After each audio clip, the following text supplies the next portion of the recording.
UX research లో qualitative, quantitative అని ఉంటాయి. ఈ క్వాలిటేటివ్ ఇన్ఫర్మేషన్ లో మనం యూజర్ ఇంటర్వ్యూస్ చేస్తాం, యూజర్స్ తో మాట్లాడడం చేస్తాం.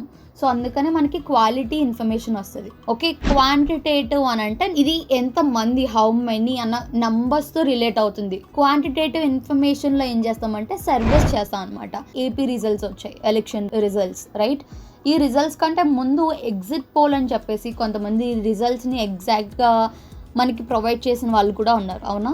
అంటే పవన్ కళ్యాణ్ గారికి ఇంత ఓట్స్ వస్తాయి, వైసీపీకి ఇన్ని సీట్స్ వస్తాయి, అండ్ సిబిఎన్కి ఇన్ని సీట్స్ వస్తాయని ఎగ్జాక్ట్గా వాళ్ళు చేసిన సర్వే కదా.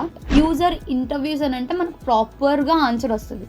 అదే ఎలక్షన్స్ గురించి కొంతమందిని ఇంటర్వ్యూ అడుగుతారు, మీరు ఎవరికి ఓటేస్తారు, ఎందుకు ఓటేస్తున్నారు, ఆ పర్సన్కి ఎందుకు ఓటేస్తారు, డీటెయిల్ ఇన్ఫర్మేషన్ కావాలి అని అంటే క్వాంటిటీ కంటే క్వాలిటీ ఇన్ఫర్మేషన్ కావాలి అంటే యూజర్ ఇంటర్వ్యూస్ చేస్తారు.